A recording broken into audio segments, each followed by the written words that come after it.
नमस्कार साथियों, आज हम लोग एक कोर्स को क्रिएट करते हुए टॉपिक्स स्टार्ट कर रहे हैं। मैं इसमें आपको साइंस के कंप्लीट टॉपिक जो है कवर करवाऊंगा और इस कंप्लीट कोर्स के अंदर आपको सभी टॉपिक्स के ऊपर एनालिसिस मिलेगा और इस टॉपिक में बायोलॉजी भी है, केमिस्ट्री भी है और फिजिक्स भी है। सभी सब्जेक्ट मैं खुद ही जो है मैनेज करूँगा, मैं खुद ही आपको जो है पढ़ाऊँगा और इसका रिकॉर्डेड जो कोर्स है आप लोगों को अवेलेबल होगा, ठीक है ना। तो बिना देरी किए मैं सबसे पहले बायोलॉजी टॉपिक जो है उसको स्टार्ट करूँगा। बायोलॉजी के जितने भी टॉपिक्स हो गए उनको अपने रन करेंगे according to our Panchayati Raj LDC exam और जो अपना इन फ्यूचर जो CET का एग्ज़ाम होना है उसके आधार पर, ठीक है ना, या RS SI का कोई विद्यार्थी अगर सामान्य विज्ञान का कोर्स परचेज करना चाहिए तो उसके आधार पर, ठीक है। तो सबसे पहले इस कोर्स को अपने तैयार करते हैं, ठीक है ना। और कोर्स तैयार करने के लिए मैं आपको बता दूं जो टॉपिक्स हम लोग इसमें पढ़ने वाले हैं उसमें सबसे पहले बेसिक टॉपिक से मैं रन करूंगा और मैं चाहता हूं कि हम लोग पहले सरल और फिर कठिन की ओर अपने चलें, ठीक है ना। तो हम लोग जीव विज्ञान के अंदर सर्वप्रथम जिस टॉपिक पर चर्चा स्टार्ट करेंगे वो टॉपिक है हमारा ब्लड ग्रुप नाम से टॉपिक, ठीक है ना। ब्लड ग्रुप जिसे अपने बोलते हैं रक्त समूह, ठीक है ना। इस टॉपिक को अपने स्टार्ट कर रहे हैं, ठीक है। पिछले भर्ती परीक्षाओं में जो क्वेश्चन इस टॉपिक से संबंधित पूछे गए हैं वो भी, और इन फ्यूचर जो अदर जो हमारे मतलब जो आने वाली भर्तियां हैं उनमें भी जितने भी संभावित क्वेश्चन होंगे या पुरानी भर्ती परीक्षा में आए हुए क्वेश्चन होंगे उन सब के बारे में मैं जो है आपको जानकारी देता चलूँगा, ठीक है ना। तो बिना देरी किए हम लोग टॉपिक स्टार्ट कर रहे हैं ब्लड ग्रुप नाम से। सबसे पहले हमारे पास क्वेश्चन ये बन जाता है कि रक्त समूह की जो है खोज किसने करी थी। तो रक्त समूह की खोज करने वाला जो साइंटिस्ट था वो था कार्ल लैंडस्टीनर। इन्होंने सन 1900 या 1901 में रक्त समूह की सर्वप्रथम खोज की थी। तो रक्त समूह की खोज लैंडस्टीनर ने की थी और यह प्रश्न 2013 के हमारे LDC भर्ती परीक्षा में हूबहू जो है पूछा भी जा चुका है, ठीक है। अब हम बात करते हैं कि कोई भी रक्त समूह जो होता है, ठीक है ना, उसका जो नाम अपने लोग पढ़ा करते हैं वो नाम किसके आधार पर तय होता है, यानी कि जो रक्त समूह है उसका नामकरण कैसे होता है, हम नाम कैसे रखते हैं उसका। तो मैं आपको बता दूं रक्त समूह का जो नामकरण होता है वो होता है एंटीजन, या जिसको अपने बोलते हैं प्रतिजन के आधार पर। एंटीजन या प्रतिजन के आधार पर किसी भी रक्त समूह का नामकरण जो है वो किया जाता है, यानी कि नाम रखा जाता है। जैसे कि आप लोग सुना करते हैं रक्त समूह का नाम होता है AB, या जिसको अपने O बोलते हैं, वास्तव में वो 0 होता है। साथ ही आप लोग पॉजिटिव और नेगेटिव जैसे शब्दों का भी प्रयोग करते हैं। तो हम वही जानकारी आज एकत्रित करने जा रहे हैं कि कोई भी रक्त समूह जो होता है उसका नाम वास्तव में रखा कैसे जाता है, ठीक है ना। तो एंटीजन या प्रतिजन के आधार पर रक्त समूह का नामकरण होता है, ठीक है ना। अब अगला पॉइंट ये बनता है कि एंटीजन किसके बने होते हैं। तो आप याद रखें एंटीजन ग्लाइकोप्रोटीन से निर्मित होते हैं। ग्लाइकोप्रोटीन नामक संयुक्त प्रोटीन से निर्मित होते हैं। तो एंटीजन जो है वो ग्लाइकोप्रोटीन से बने होते हैं। ग्लाइकोप्रोटीन एक संयुक्त प्रोटीन है, ठीक है ना। वह RBC की झिल्लियों पर पाए जाते हैं। RBC की झिल्लियों पर पाए जाते हैं, यानी कि एंटीजन जो है वो कहाँ पाए जाते हैं, तो हम क्या बताएंगे एंटीजन RBC की झिल्लियों पर पाए जाते हैं। आप याद रखेंगे कि RBC की झिल्लियों पर पाए जाते हैं। ये जो पॉइंट है ये अभी हमारा जो CET का एग्ज़ाम हुआ था 12th बेस का 2023 में, उस भर्ती परीक्षा में इस क्वेश्चन को भी हूबहू पूछा गया था, है ना। क्या पूछा गया था कि जो एंटीजन्स होते हैं वो किस पर पाए जाते हैं, तो हम क्या बताएंगे RBC की झिल्लियों पर। हालांकि CET के एग्जाम में जब क्वेश्चन था तो इस प्रकार से था कि RH एंटीजन कहाँ पाए जाते हैं। तो RH भी तो एंटीजन ही है, वो भी किस पर होगा, RBC की झिल्लियों पर पाया जाएगा, ठीक है ना। तो बात तो सेम टू सेम वैसे के वैसे ही कॉपी होगी, है ना, इसमें कोई डिफरेंस नहीं है। अब हमें एक बात और याद रखनी है कि एंटीजन जो होते हैं वो कितने प्रकार के होते हैं। तो याद रखना है एंटीजन 2 प्रकार के होते हैं और जो भी एंटीजन होते हैं उनको हम कैपिटल लेटर में लिखा करते हैं, न कि स्मॉल लेटर में, यानी कि कैपिटल लेटर हमें यूज करना है एंटीजन के अंदर, ठीक है ना। तो मैं यहाँ पर कैपिटल लेटर यूज करता हूँ A और B। तो आप ये याद रखेंगे कि एंटीजन जो है वो 2 प्रकार के हैं, ठीक है ना। और एंटीजन जो है उसमें एक एंटीजन है A और दूसरा एंटीजन जो है वो कौन सा है, वो है B, ठीक है ना। तो इन्हीं एंटीजन के आधार पर हम किसी का नाम रखते हैं। जैसे कि अगर एंटीजन A होगा तो नाम भी क्या होगा, A होगा। जैसे कि एंटीजन B होगा तो नाम भी क्या होगा, B होगा। जैसे कि एंटीजन मान लो ए और बी दोनों हों तो नाम भी क्या होगा, ए बी होगा। और जब एंटीजन दोनों ही नहीं होंगे तो हम नाम क्या रखेंगे, जीरो रखेंगे। जीरो क्या करते हैं, क्योंकि अंग्रेजी के ओ अक्षर से मेल खाती है इसलिए हम उसे ओ के नाम से भी जानते हैं, ठीक है ना। तो एंटीजन दो प्रकार के हैं, एक है ए और दूसरा है हमारा बी एंटीजन, ठीक है ना। तो दो एंटीजन हम लोग देखा करते हैं, ठीक है। अब मैं आपको एक चीज़ और बता देता हूँ कि थर्ड एंटीजन, तीसरा एंटीजन, थर्ड एंटीजन, तीसरे एंटीजन के रूप में हम लोग पढ़ा करते हैं किसको, RH को। तीसरा एंटीजन है RH। RH की खोज किसने की थी, तो आप याद रखें RH की खोज करने वाला एक तो वही साइंटिस्ट था, कौन, कार्ल लैंडस्टीनर। एक इसका साथी था जिसका नाम था वीनर। इन दोनों ने मिलकर 1940 में तीसरे एंटीजन के रूप में किसकी खोज की थी, RH की। और इस RH की खोज किसमें की थी, एक बंदर में, ठीक है ना। उस बंदर का जो नाम था वो था मकाका रिसस। रिसस प्रजाति के बंदर में या चिंपांजी में इसकी खोज की थी। क्योंकि रिसस जो प्रजाति है उस रिसस प्रजाति में रिसस शब्द की जो स्पेलिंग है वो स्टार्ट होती है RH से। तो इसी रिसस स्पेलिंग के RH से हमने इस एंटीजन का भी नाम क्या रख दिया, RS रख दिया, राइट। तो RS तीसरा एंटीजन है, ठीक है ना। इसकी खोज स्टीनर और वीनर 1940 में रिसस प्रजाति के बंदर में की थी। अब हम लोग एक पॉइंट और पढ़ लिया करते हैं कि जिसमें RH हो, जिसमें RH हो उसे बोलते हैं RH धनात्मक, RH पॉजिटिव, और जिसमें RH नहीं हो, एब्सेंट हो, उसको बोलते हैं RH ऋणात्मक, RH नेगेटिव। तो जिस किसी रक्त में RH एंटीजन होगा उसे पॉजिटिव बोल देंगे और जिस किसी में RH नहीं होगा उसे नेगेटिव बोल देंगे, ठीक है ना। तो अब हमें एक बात और याद रखनी है, ठीक है। क्या चीज़, देखिए वर्ल्ड में, है ना, विश्व में 80% पॉजिटिव हैं और 20% नेगेटिव हैं, जबकि इंडिया में 93% पॉजिटिव हैं और केवल 7% ही नेगेटिव लोग जो हैं वो उपस्थित रहते हैं। यानी कि RH ऋणात्मक, वैसे नेगेटिव नहीं, RH है ऋणात्मक। तो हमें ये पता चल गया अगर किसी में RH होगा तो हम पॉजिटिव बोल देंगे, नहीं होगा तो हम नेगेटिव बोल देंगे। साथ ही यहाँ एंटीजन के आधार पर हमने चेक कर लिया कि जो एंटीजन होगा वही नाम होगा। जैसे कि अगर एंटीजन A होगा तो नाम A होगा, एंटीजन B होगा तो नाम B होगा, एंटीजन दोनों होंगे तो नाम AB होगा और दोनों नहीं होंगे तो नाम 0 होगा। RH हो तो पॉजिटिव लगाते चलो, नहीं हो तो नेगेटिव लगाते चलो, राइट। अब एक पॉइंट यहाँ पर अपने को और समझना है, क्या, देखिए मैं एक तरफ लिख रहा हूँ ब्लड ग्रुप, ठीक है जी, दूसरी तरफ मैं लिख रहा हूँ कि जो ब्लड ग्रुप होता है उसका नाम वास्तव में किस पर निर्भर करता है, एंटीजन पर। फॉर एग्जाम्पल अब देखिए, अगर नाम A है, क्यों, क्योंकि एंटीजन A है। अगर नाम B है, क्यों, क्योंकि एंटीजन B है। अगर नाम AB है तो इसका कारण क्या है, क्योंकि एंटीजन A और B दोनों हैं इसलिए इसका नाम AB है। अब देखो नाम क्या है, 0, क्यों, क्योंकि एंटीजन इसमें दोनों ही नहीं होते। अब जब दोनों ही एंटीजन नहीं होंगे तो नाम क्या होगा, 0, और 0 की आकृति अंग्रेजी के O अक्षर से मिलती है इसलिए हम इसको O बोलने लग गए। वास्तव में इसका नाम जो होता है वो क्या होता है, 0 होता है, ठीक है ना। लेकिन O के साथ आकृति मैच होने की वजह से हम लोगों ने इसे O बोलना स्टार्ट कर दिया, ठीक है। उम्मीद है कि आपको यहाँ तक के इस वीडियो में ये समझ में आ गया होगा कि हम रक्त समूह का नाम वास्तव में रखा कैसे करते हैं, ठीक है ना। जैसे भी कोई नाम होगा तो हम लोग उसकी पहचान कर लेंगे भी, ये इस वजह से इसका नाम ये है, ठीक है। जैसे कि मतलब A है तो A, B है तो B, है ना, AB एंटीजन है तो AB, 0 एंटीजन है तो 0। तो इस तरीके से हम लोग किसी भी रक्त समूह का नाम पढ़ लिया करते हैं। उम्मीद है आपको ये बात समझ में आ चुकी होगी और अब हम लोग इसको जो है आगे बढ़ाने का काम करते हैं, ठीक है जी। तो बिना देरी किए उम्मीद है कि आप लोगों ने इसको साथ साथ में या तो नोट करते चलो या फिर स्क्रीनशॉट लेते चलो और साथ साथ में लिखते जाओगे तो बहुत अच्छी बात होगी, ठीक है ना।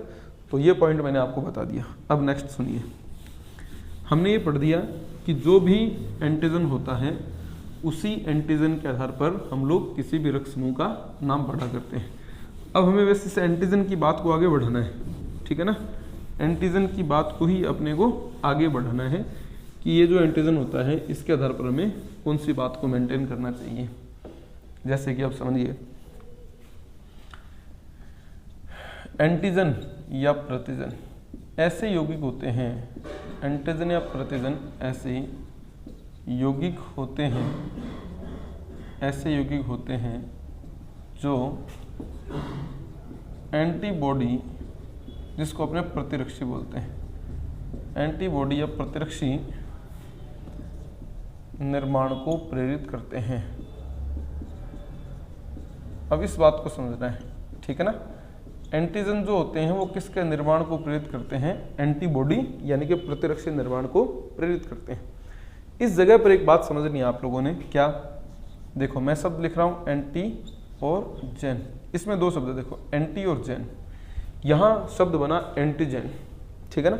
एंटी का मतलब होता है किसी के विपरीत, किसी के विपरीत, किसी के ऑपोजिट। दूसरा शब्द है जेन। जेन शब्द का मतलब होता है किसी के ऑपोजिट, किसी के विपरीत प्रोड्यूस करना, उत्पन्न करना, कहने का मतलब। तो जब कोई किसी के विपरीत, किसी के प्रति कोई चीज उत्पन्न करेगा तो हम उसके लिए जेन शब्द का प्रयोग करेंगे, और किसी के प्रति, किसी के ऑपोजिट करना है तो हम उसे एंटी शब्द का उसके लिए इस्तेमाल करेंगे, इस शब्द को। तो एंटीजन अपने प्रति, ठीक है ना, अपने विरोध में अपने प्रति किसका निर्माण करते हैं या किसके निर्माण को प्रेरित करते हैं? तो याद रखें, एंटीबॉडी यानी कि प्रतिरक्षी के निर्माण को प्रेरित करते हैं। कहने का मतलब एंटीबॉडी ही वे यौगिक होते हैं जो एंटीजन के साथ प्रतिक्रिया करते हैं और उसको नष्ट कर देते हैं। सिंपल बात है। एंटीबॉडी किसको नष्ट करती है? एंटीजन को। एंटीजन और एंटीबॉडी दोनों की आपस में प्रतिक्रिया होती है, ठीक है ना। तो ये चीज इसमें हम लोग देखा करते हैं। अब पॉइंट ये समझना है अपने को, एंटीबॉडी जो है ये क्या है, कहाँ होती है, क्या काम करती है? तो मैं आपको फिर बता दूं, ठीक वैसे ही जैसे एंटीजन ग्लाइकोप्रोटीन के बने होते हैं, एंटीबॉडी भी ग्लाइकोप्रोटीन निर्मित होती है। मैं लिखूंगा एंटीबॉडी भी ग्लाइकोप्रोटीन निर्मित होती है। एंटीबॉडी भी ग्लाइकोप्रोटीन निर्मित होती है, वह रक्त के सीरम भाग में पाई जाती है, रक्त के सीरम भाग में पाई जाती है। आप इस जगह पर यह बात याद रखेंगे कि एंटीबॉडी जो है ये भी किसकी बनी होती है? ग्लाइकोप्रोटीन की। और एंटीबॉडी जो है वो किस में पाई जाती है? तो आप याद रखेंगे ये रक्त के किस भाग में पाई जाती है? सीरम भाग में पाई जाती है। अब हमें ये चेक करना है सीरम क्या बला है, ठीक है।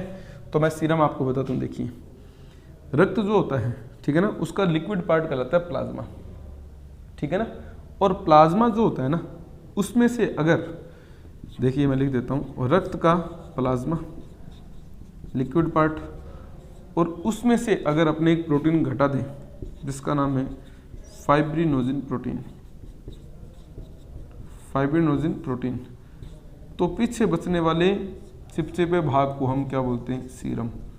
और इसी सीरम भाग में क्या पाई जाती है? Antibody, fibrinogen protein. अब आप याद ये रखेंगे कि फाइब्रिनोजिन प्रोटीन वह प्रोटीन होती है जो रक्त का थक्का बनाने में हेल्प करती है। तो रक्त का थक्का बनाने में या थक्के का निर्माण करने में जो प्रोटीन हेल्प करती है वो प्रोटीन कौन सी है? फाइब्रिनोजिन। तो रक्त का थक्का बनाने में प्रमुख रूप से भाग लेने वाली प्रोटीन है फाइब्रिनोजिन प्रोटीन। जैसे ही कहीं चोट लगती है हमारे बॉडी में, तो जो ब्लड होता है वो बॉडी से बाहर निकलता है। बाहर निकलते ही उसमें से, प्लाज्मा में से फाइब्रिनोजिन प्रोटीन चोट वाले जगह पर थक्का बना देती है, और उस थक्के के नीचे या उस थक्के के आसपास घाव वाली जगह पर हल्का पीले रंग का चिपचिपा पदार्थ पाया जाता है जिसे हम क्या बोलते हैं? सीरम। और सीरम भाग में ही क्या पाई जाती है? एंटीबॉडी पाई जाती है, जो उस घाव वाले स्थान से बाहर से प्रवेश करने वाले एंटीजन के साथ प्रतिक्रिया करके उसे वहीं नष्ट करने का काम करती है, ठीक है ना। उस पर्टिकुलर ग्लाइकोप्रोटीन वाली इकाइयों को, यौगिकों को हम क्या बोलते हैं? एंटीबॉडीज बोलते हैं। अब आपने याद रखना है कि एंटीबॉडीज जो होती हैं वो भी दो प्रकार की होती हैं, ठीक वैसे ही जैसे एंटीजन दो प्रकार के होते हैं। लेकिन एंटीबॉडी को हम यहाँ पर स्मॉल लेटर में यूज किया करते हैं, जैसे एंटीबॉडी स्मॉल ए, एंटीबॉडी स्मॉल बी। जैसे एंटीजन कैपिटल लेटर में होते हैं, कैपिटल ए और कैपिटल बी, ठीक वैसे एंटीबॉडी स्मॉल लेटर में होती है, स्मॉल ए और स्मॉल बी। अब आपने एक बात याद रखना है, ठीक है ना, क्या? कि जो एंटीजन होते हैं, ठीक है ना, एंटीजन ठीक और एंटीबॉडी ये दोनों आपस में एक दूसरे के साथ क्या करती हैं, रिएक्ट करती हैं, रिएक्शन करती हैं, अर्थात क्या करती हैं, ये आपस में एक दूसरे के साथ प्रतिक्रिया करती है। तो एंटीजन एंटीबॉडी परस्पर एक दूसरे के साथ प्रतिक्रिया करती है, रिएक्शन करती है, प्रतिक्रिया या रिएक्शन करती है, ठीक है ना, एंटीजन एंटीबॉडी, और एंटीबॉडी जो होती है वो एंटीजन को नष्ट कर देती है। जैसे कि अगर एंटीजन ए होगा, अब आप ये याद रखना एंटीजन एंटीबॉडी है ना, अगर एंटीजन ए है तो उसके प्रति प्रतिक्रिया करने वाली जो एंटीजन एंटीबॉडी होगी वो भी कौन सी होगी, ए, ये इसके साथ क्या करेगी, प्रतिक्रिया करेगी, ठीक है ना। इन दोनों के बीच आपस में क्या होगी, प्रतिक्रिया होगी, ये याद रखना है, यानी कि रिएक्शन होगा। अगर एंटीजन बी है तो ये बी एंटीबॉडी के साथ क्या करेगी, आपस में प्रतिक्रिया करेगी। सिंपल बात है, ए के साथ प्रतिक्रिया करेगी, बी के साथ प्रतिक्रिया करेगी। अगर ए एंटीजन ए एंटीबॉडी के साथ प्रतिक्रिया करेगा तो इसका मतलब वो आपस में एक दूसरे के साथ नहीं रह पाएगा। अगर बी एंटीजन बी एंटीबॉडी के साथ प्रतिक्रिया करेगा तो वो भी उसके साथ आसानी से नहीं रह पाएगा, ठीक है ना। तो कहने का मतलब यदि एंटीजन ए हो तो उसके साथ कौन सी एंटीबॉडी होगी, बी होगी। अगर एंटीजन बी हो तो उसके साथ कौन सी एंटीबॉडी होगी, ए एंटीबॉडी होगी। ये हमें याद रखना है। अगर एंटीजन ए हो तो वो इजीली बी के साथ रह सकता है क्योंकि प्रतिक्रिया नहीं होने वाली उन दोनों के बीच, ठीक है ना। अगर बी एंटीजन है तो वो ए के साथ रहेगा क्योंकि बी और ए का तो कोई लेना देना ही नहीं है, ठीक है ना। तो बी ए के साथ कोई प्रतिक्रिया नहीं करता, जबकि ए एंटीजन ए एंटीबॉडी के साथ ये आपस में प्रतिक्रिया करते हैं और बी एंटीबॉडी बी एंटीजन के साथ प्रतिक्रिया करती है। लेकिन बी एंटीबॉडी ए एंटीजन के साथ प्रतिक्रिया नहीं करेगी, ए एंटीबॉडी बी एंटीजन के साथ प्रतिक्रिया नहीं करेगी क्योंकि ए एंटीबॉडी के उत्पन्न होने का कारण बी एंटीजन है ही नहीं, उसके उत्पन्न होने का कारण तो ए एंटीजन है। ये बातें आप लोगों ने यहाँ पर समझनी थी। जहाँ तक मुझे उम्मीद है आपको ये पॉइंट यहाँ तक अच्छे तरह से समझ में आ गया होगा कि हम किसी भी रक्त समूह का जो नाम है वो आखिर रखते किस तरीके से, हम कैसे किसी रक्त समूह का नाम रखते हैं, उसके निर्धारण करने का हमारे पास तरीका क्या होता है, ये बातें हम लोगों को पता होनी चाहिए। अब समझिए आगे, ठीक है ना। मैं इसको मिटा रहा हूँ और धैर्य पूर्वक हम आगे बढ़ेंगे और उसको समझेंगे कि जो भी रक्त समूह है, अब हमें पता चल गया कि एंटीजन तो था ही और अब हमारे पास एक नई बात जुड़ गई और वो है एंटीबॉडी। तो एंटीजन और एंटीबॉडी हमारे पास दो मुद्दे जो हैं सामने आ चुके हैं।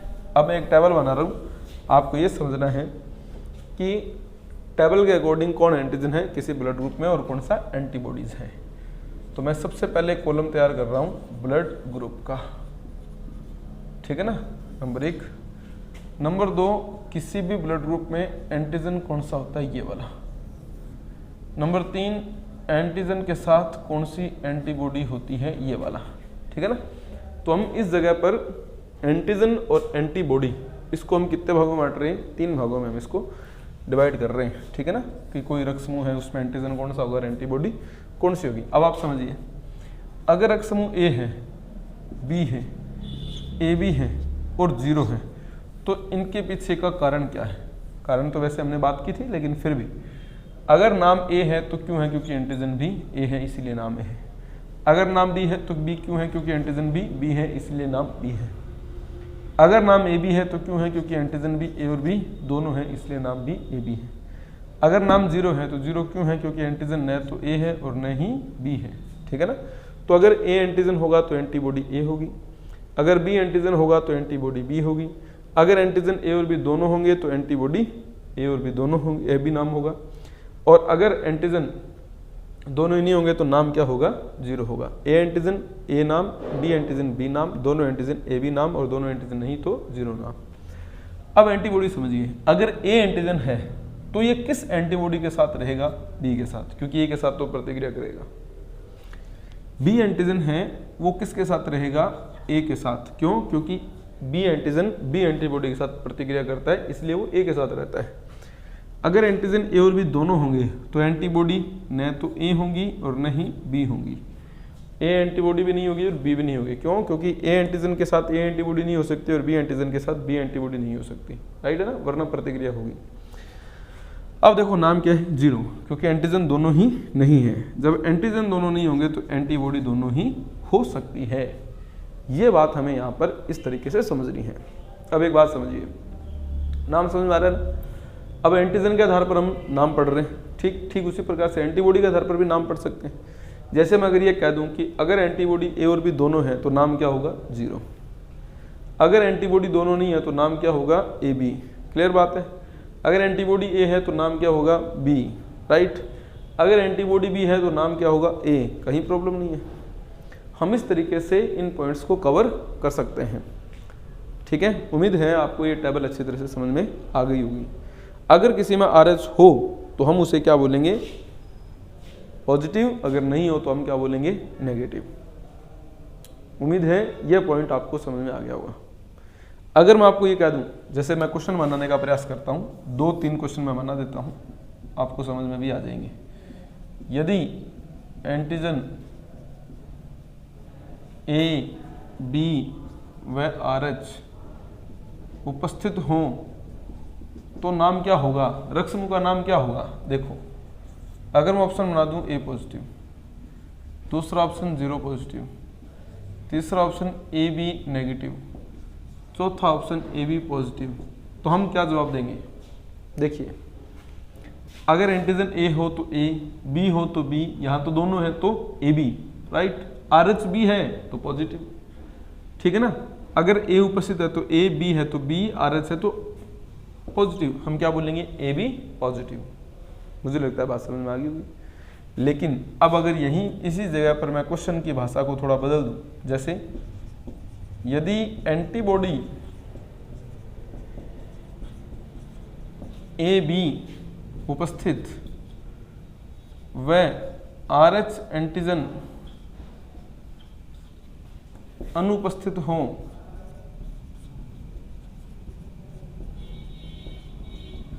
तो नाम क्या होगा? अब समझिए, मैं बोलूंगा 0 नेगेटिव,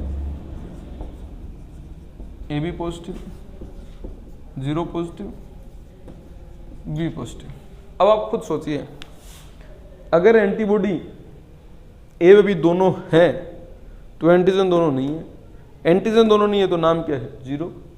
RH है तो पॉजिटिव, नहीं है तो नेगेटिव। अब मैं क्या कर रहा हूं? RH एंटीजन नहीं है तो नेगेटिव आएगा, होता तो क्या बोलते? पॉजिटिव बोलते, तो हम क्या बोलेंगे? 0 नेगेटिव बोल देंगे। कुछ समझ में आया?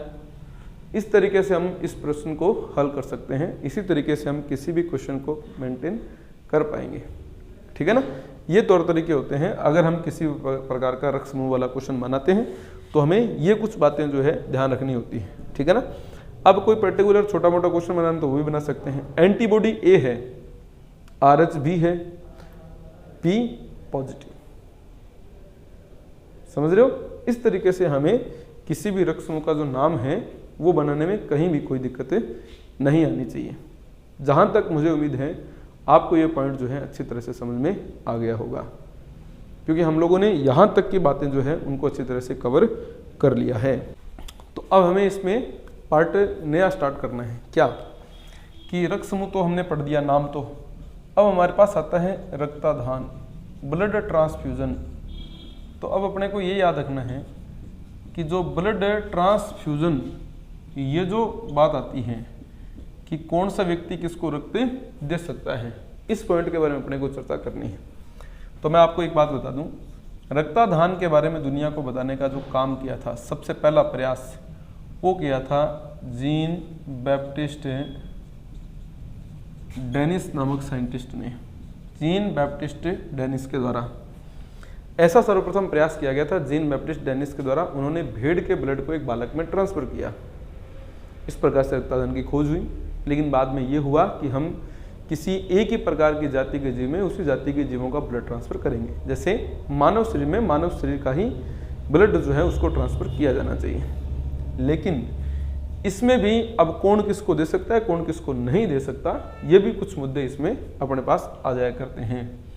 तो मैं आपको बता दूं, एक तरफ डोनर, दूसरी तरफ है ग्राही। ठीक है ना? एक तरफ डोनर होता है, दूसरी तरफ ग्राही होता है। ठीक है? अब दूसरा पॉइंट समझिए। मैं ये मानता हूं कि जो डोनर होता है, यानी कि जो रक्तदाता होता है, वह होना चाहिए जिसमें एक्स्ट्रा एंटीजन न हो। ठीक है ना? ग्राही वह होना चाहिए या वह होता है जिसमें एक्स्ट्रा एंटीजन हो सकता है, कोई दिक्कत नहीं है। कहने का मतलब बाहर से कोई भी एक्स्ट्रा एंटीजन हमारी बॉडी में एंटर नहीं करना चाहिए। जबकि हमारे बॉडी में अगर पहले से कोई एक्स्ट्रा एंटीजन है और हम किसी से ब्लड ले रहे हैं तो उससे कोई प्रतिक्रिया या नुकसान जो है वो नहीं होगा। जबकि अगर कहीं ये परिस्थिति आ जाए कि बाहर से हम किसी से ब्लड ले रहे हैं और ब्लड लेने के दौरान अगर मान लीजिए कोई एक्स्ट्रा एंटीजन हमारी बॉडी में एंटर करता है तो हमारा शरीर उसका क्या करेगा, विरोध करेगा, उसकी प्रतिक्रिया करेगा। ठीक वैसे ही जैसे मैं अब एग्जांपल आपको देना स्टार्ट करता हूं। पहला एग्जांपल, रक्त समूह का नाम क्या है, ए है। ठीक है, अब देखिए ये तो ब्लड दे रहा है, तीर का निशान ये बता रहा है कि यहां से ब्लड इधर किसी दूसरे व्यक्ति में जाएगा। ए से मैच हो रहा है तो इसका मतलब क्या हुआ, ए को ब्लड दे सकता है। ठीक है, बी को ब्लड नहीं दे सकता। क्यों? क्योंकि बी और ए का कोई मैचिंग नहीं है। जबकि ए बी को ब्लड दे सकता है। इसके पीछे की कहानी क्या है समझिए। बाहर ए अंदर भी ए, नो प्रॉब्लम। बाहर एंटीजन ए है, अंदर भी एंटीजन ए है, कोई तकलीफ नहीं है, मैच हो रहा है। जबकि बी एंटीजन एक्स्ट्रा है किसमें, ग्राही में, और ग्राही में पहले से एक्स्ट्रा एंटीजन है, उससे कोई दिक्कत नहीं है। अब इस बी एंटीजन की इस ए एंटीजन के साथ कोई प्रतिक्रिया नहीं होगी। क्यों? क्योंकि ये बी एंटीजन जो है उसके साथ ए एंटीजन ऑलरेडी पहले से ही मौजूद है। बाहर से अगर ए एंटीजन जाता है तो बी के लिए कोई नई बात नहीं है। तो ए बी को भी ब्लड दे सकता है और ए को भी ब्लड दे सकता है। अब देखो ग्राही कौन है, जीरो। अब जीरो का मतलब इसमें तो कोई एंटीजन नहीं है। बाहर से जो भी एक्स्ट्रा एंटीजन जाएगा वो तो प्रतिक्रिया करेगा ही करेगा। इसका मतलब ए जो है वो किसको ब्लड दे सकता है, ए और ए बी को। किसको ब्लड नहीं दे सकता, बी और जीरो को। क्लियर? अब अगर इसी पैटर्न को हम दूसरे ब्लड ग्रुप पे लागू करें तो वो भी क्लियर हो जाएगा। जैसे कि अगर दाता बी रक्त समूह का हो तो क्या ग्राही ए का हो सकता है, नहीं। बी हो सकता है, यस। ए भी हो सकता है, यस। जीरो कतई नहीं। अब देखिए बी से बी मैच हो रहा है, बी ए बी में बी और बी मैच हो रहा है, ए एक्स्ट्रा एंटीजन है। इस ए को इस बी से कोई दिक्कत नहीं है क्योंकि इस ए का बी के साथ पहले से ही उपस्थिति होना इस जीव के लिए स्वाभाविक बात है। तो इसका मतलब बी जो है वो बी और ए बी को ब्लड दे सकता है, जबकि ए और जीरो को ब्लड नहीं दे सकता। उम्मीद है आपको ये मेरा जो तरीका है समझ में आ रहा होगा। अब देखो बाहर कौन है, ए बी, यानी कि दाता में ए और बी दो एंटीजन है, ग्राही में एंटीजन ए। अब देखो ए के साथ मैचिंग हो रही है जबकि बी के साथ कोई मैचिंग नहीं हो रही। अब ये ए इस ए को तो एडजस्ट कर लेगा, बी को एडजस्ट नहीं करेगा। क्यों नहीं करेगा? क्योंकि इस बॉडी में ब्लड जा रहा है और इस बॉडी के अंदर सिर्फ एक एंटीजन है, वो है ए। इसको बी एंटीजन की कोई भी एक्सपीरियंस नहीं है, इसमें बी एंटीजन की कोई उपस्थिति पहले नहीं देखी गई।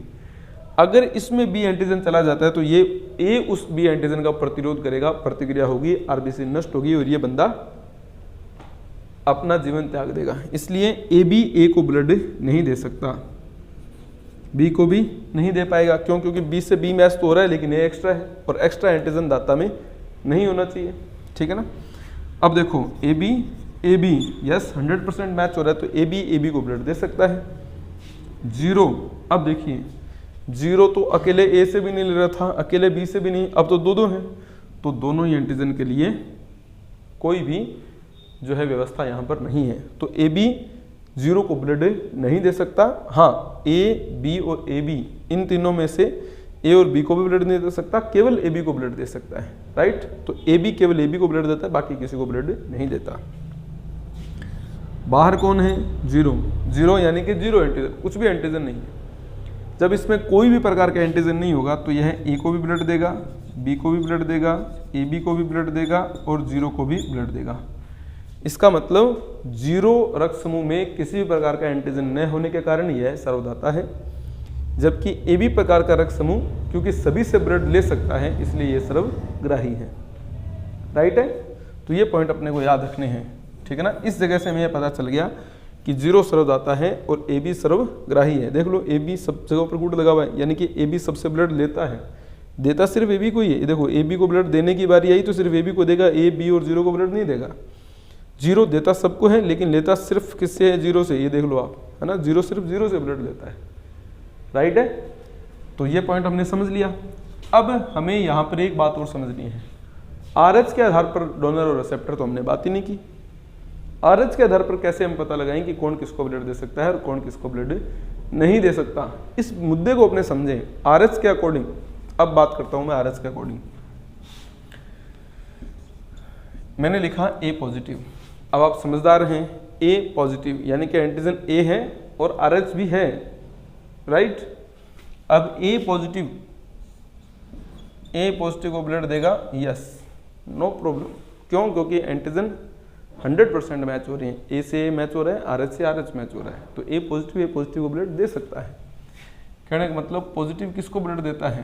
पॉजिटिव को, कोई प्रॉब्लम नहीं है, ठीक है। अब दूसरा समझिए, A नेगेटिव। अब देखो A से मैच हो रहा है, इसमें RH है, इसमें RH नहीं है। मैंने पहले ही बोला था कि दाता में एक्स्ट्रा एंटीजन नहीं हो सकता, नहीं हो सकता, ग्राही में एक्स्ट्रा एंटीजन हो सकता है। अब ग्राही A नेगेटिव है, इसमें तो RH एंटीजन है ही नहीं, और दाता A पॉजिटिव, इसमें तो RH है, इसलिए A पॉजिटिव सिर्फ A पॉजिटिव को ब्लड देगा, A नेगेटिव को ब्लड नहीं देगा। कहने का मतलब पॉजिटिव केवल पॉजिटिव लोगों को ब्लड देता है, नेगेटिव को नहीं देता। तो मैं इसके ऊपर कांटा लगा देता हूँ, पहला पॉइंट। इसी तरह पे हम दूसरा पॉइंट तैयार करते हैं, क्योंकि मेरा पहला एग्जाम्पल है, सिंपल एग्जाम्पल। अब आप समझिए A नेगेटिव, इसमें अगर आप समझेंगे तो आप क्या पाएंगे कि A नेगेटिव जो है वो A नेगेटिव को ब्लड देगा, यस, नो प्रॉब्लम, इसको तो ब्लड देना ही है, दोनों 100% मैच हो रही। AB पॉजिटिव को ब्लड देगा, अब इसको समझो, sorry my mistake, A positive को ब्लड देगा, अब इसको समझो, A पॉजिटिव, मेरे पास ये टर्म है अभी। आप देखेंगे कि A मैच हो गया, बाहर RH नहीं है, अंदर RH है, तो क्या दिक्कत है? एंटीजन दाता में एक्स्ट्रा नहीं होना चाहिए, ग्राही में एंटीजन एक्स्ट्रा हो सकता है। अब ग्राही में पहले से एक्स्ट्रा एंटीजन है, तो उससे उसको क्या तकलीफ? वो तो उसमें ऑलरेडी पहले से दाता में नहीं है वो एंटीजन जो हमारे अंदर है, तो उससे तो ब्लड देना है, उसको देना थोड़ी है, तो उससे अपने ब्लड ले सकते हैं। तो A नेगेटिव A पॉजिटिव को ब्लड दे सकता है। इस बात से पता चलता है कि नेगेटिव जो होते हैं वो पॉजिटिव और नेगेटिव दोनों को ब्लड इजीली दे सकते हैं। ये कॉन्सेप्ट हमने तैयार कर लिया, यानी कि पॉजिटिव केवल पॉजिटिव लोगों को ब्लड देता है, जबकि नेगेटिव पॉजिटिव और नेगेटिव दोनों लोगों को ब्लड देता है। वहीं नेगेटिव केवल नेगेटिव लोगों से ब्लड लेता है, जबकि पॉजिटिव नेगेटिव और पॉजिटिव दोनों प्रकार के लोगों से ब्लड इजीली ले सकता है। जहाँ तक मेरा आइडिया है ये बात अच्छी तरह से समझ में आ भी गई होगी। अब उसको यहाँ आप कॉपी पेस्ट कर सकते हैं, जैसे कि अगर ये A पॉजिटिव होता तो A और AB दोनों ही क्या होने चाहिए? पॉजिटिव होने चाहिए, राइट, नेगेटिव नहीं होने चाहिए। अगर ये नेगेटिव होता तो A चाहे पॉजिटिव हो चाहे नेगेटिव हो कोई फर्क नहीं पड़ता, और AB भी चाहे पॉजिटिव हो चाहे नेगेटिव हो, इससे भी कोई भी फर्क नहीं पड़ता, ठीक। अब इसी पैटर्न को अगर अपने आगे बढ़ाएं तो आप कैसे समझेंगे? मान लो 0 पॉजिटिव दाता है, तो A पॉजिटिव को ब्लड देगा, B पॉजिटिव को भी ब्लड देगा, AB पॉजिटिव को भी ब्लड देगा, ठीक है ना, AB पॉजिटिव को भी ब्लड देगा, 0 पॉजिटिव को भी ब्लड देगा, ठीक।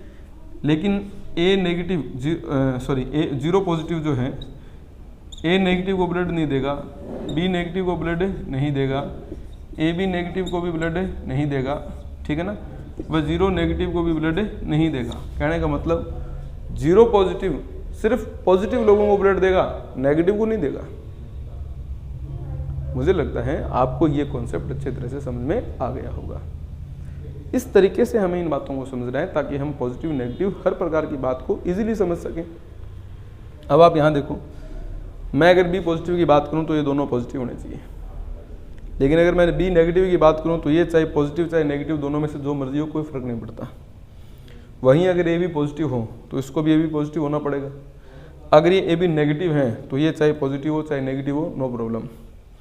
अगर ये 0 पॉजिटिव है तो सारे पॉजिटिव होने चाहिए।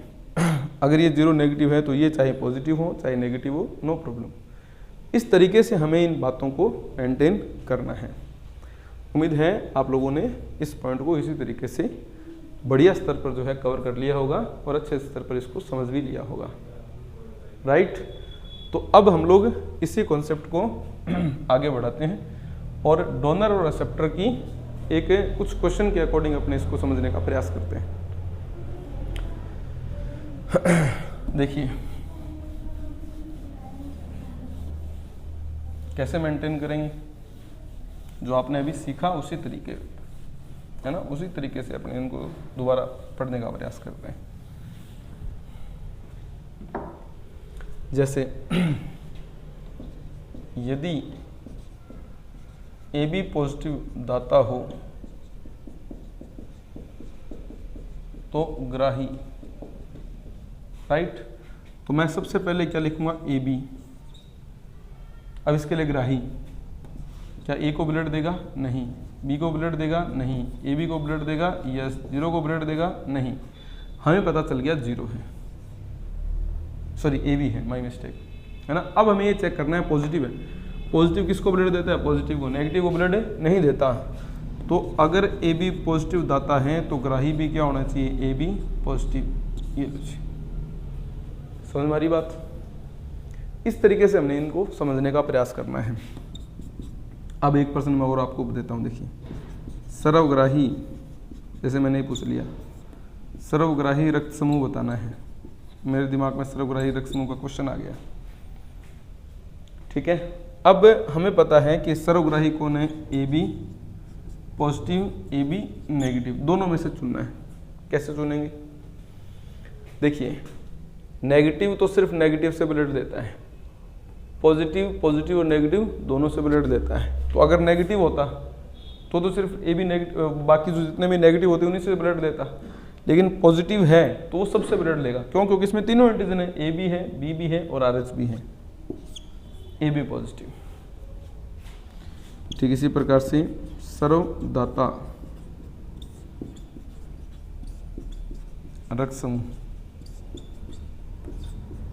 0 पॉजिटिव 0 नेगेटिव। अब देखो अगर पॉजिटिव है तो केवल पॉजिटिव को ब्लड देगा, देने वाला इधर। अगर 0 नेगेटिव है तो चाहे पॉजिटिव हो चाहे नेगेटिव हो, दोनों को ब्लड देगा, 0 नेगेटिव। अब आप देखिए ये वाला जो क्वेश्चन है ये भी CET के एग्जाम में आ रखा है, और ये सर्वदाता वाला है ये भी CET के एग्जाम में क्वेश्चन आ रखा है। दोनों ही प्रश्न जो है CET भर्ती परीक्षा में हूबहू अपडेटेड क्वेश्चन है, हूबहू पूछे भी गए, ठीक है। तो इसी तर्ज पर जो है हम लोग किसी भी प्रकार का जो है क्वेश्चन अपडेट कर सकते हैं, किसी भी प्रकार का क्वेश्चन बना सकते हैं, ठीक है ना। अब यहाँ पर अलग अलग लैंग्वेज के क्वेश्चन हैं, जितना मर्जी अपने से पूछ लें, हम तैयार हैं। जैसे मैं ये कह दूं किसी व्यक्ति की दुर्घटना हुई, रक्त समूह की जांच किए बगैर उसे कौन सा व्यक्ति रक्त दे सकता है?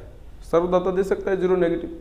ये क्वेश्चन RAS के पेपर में एक बार बन चुका है इसी तर्ज का, कि किसी व्यक्ति की दुर्घटना होने पर उसके रक्त समूह की जांच करने का समय उपलब्ध न होने पर उसे किस व्यक्ति द्वारा रक्त दिया जा सकता है? तो सर्वदाता देगा 0 नेगेटिव। ठीक ऐसे ही किसी व्यक्ति की दुर्घटना होने पर चिकित्सक द्वारा यह कहा जाए कि इसे कोई भी व्यक्ति रक्त दे सकता है, इट मीन्स हम किसकी बात कर रहे हैं? सर्वग्राही की बात कर रहे हैं, AB पॉजिटिव। अगर मैं कह दूं किसी की दुर्घटना हुई और उसका रक्त समूह 0 नेगेटिव है तो उसे कौन सा व्यक्ति रक्त दे सकता है? 0 नेगेटिव, क्योंकि 0 को 0 देता है, नेगेटिव को नेगेटिव देता है। बस ये बातें हमें समझनी है। हाँ, नेगेटिव जो है वो उसको नेगेटिव ही रक्त दे सकता है, जबकि 0 नेगेटिव सबको रक्त दे सकता है। अगर लेने की बारी आई तो वो सिर्फ 0 नेगेटिव से ही रक्त लेगा, यानी कि 0 नेगेटिव को केवल 0 नेगेटिव ही रक्त दे सकता है, जबकि 0 नेगेटिव स्वयं सभी को रक्त दे सकता है, कई क्या सभी को रक्त दे सकता है। ये बातें हमें मेंटेन करनी है। अब एक चीज़ और देखिए, अगर आप रक्तदान से संबंधित कोई बात पढ़ते हैं, क्योंकि ये भी अभी वर्तमान में जो 2023 का CET का पेपर था उसमें ये क्वेश्चन पूछे गए थे इसी तरह के, तो मैं आपको बताता हूँ रक्तदान के लिए जो दाता होता है उसके लिए आवश्यक स्थितियाँ क्या है। उसका वजन लगभग 48 किलोग्राम, कम से कम उसका वजन 48 किलोग्राम होना चाहिए, नंबर 1 बात। नंबर 2, रक्तदान का अंतराल जो है लगभग 90 डेज, 90 दिन, यानी कि लगभग 3 माह का अंतराल होना चाहिए, ये भी बात जरूरी है। फिर उसे किसी भी प्रकार का आनुवंशिक रोग न हो, ये भी बात अपने को याद रखनी है। ठीक है। आनुवंशिक रोग उसको किसी भी प्रकार का नहीं होना चाहिए, कम से कम 48 किलो उसका वजन होना चाहिए। पहले ब्लड दिया हुआ और आगे ब्लड दे रहा है उसके बीच का जो टाइम गैप है वो लगभग 3 महीने का होना चाहिए। ब्लड डोनेट किए हुए ब्लड को कितने समय तक स्टोर कर सकते हैं? लगभग 35 से 45 दिनों तक हम इसको स्टोर कर सकते हैं। 30-35 दिन, 40 दिन, 40-45 दिन, है ना, 35-40 दिन, लगभग ये आइडिया रहता है। तो 35 से 45 दिन का औसत हम लोग यहाँ पर मेंटेन करके चलते हैं, ठीक है ना। तो डोनर वो होना चाहिए जिसका वजन 48 किलो कम से कम हो, अंतराल 90 दिन का हो, आनुवंशिक रोग जिसमें किसी प्रकार का न हो, और स्टोर इस ब्लड को हम लगभग 35 से 45 दिनों तक करके रख सकते हैं। उसे आनुवंशिक रोग न हो, कैंसर जैसा रोग न हो, डायबिटीज़ उसको न हो, ये भी विशेषताएं उसमें होनी चाहिए, तभी ब्लड जो है उसको आसानीपूर्वक डोनेट किया जा सकता है। उम्मीद है आपको आज की जो चैप्टर है उसमें हमने जो बातें पढ़ी वो समझ में आ गई होंगी। जैसे कि सबसे पहले रक्त समूह का नाम कैसे रखा जाता है, एंटीजन क्या होते हैं, एंटीबॉडीज़ क्या होती हैं, रक्तदाता रक्तग्राही कौन होते हैं, कैसे होते हैं, ब्लड ट्रांसफ्यूजन किस तरीके से हो सकता है, रक्तदान की क्या विशेषताएं होती है, कौन किसको रक्त दे सकता है, कौन किसको नहीं दे सकता, कारण क्या है कि कौन किसी को दे और कोई किसी को न दे, ये सब बातें हमने पढ़ी। यानी कि ब्लड ग्रुप का हमारा आज 50% भाग कंप्लीट हो गया। हम लोग एक वीडियो में ब्लड ग्रुप को और पढ़ेंगे जिसमें हम लोग पढ़ेंगे आरएच का इफेक्ट और साथ ही रक्त समूह का आनुवंशिक महत्व। बहुत बहुत धन्यवाद आप सबका। All the best for all of you. Thanks a lot.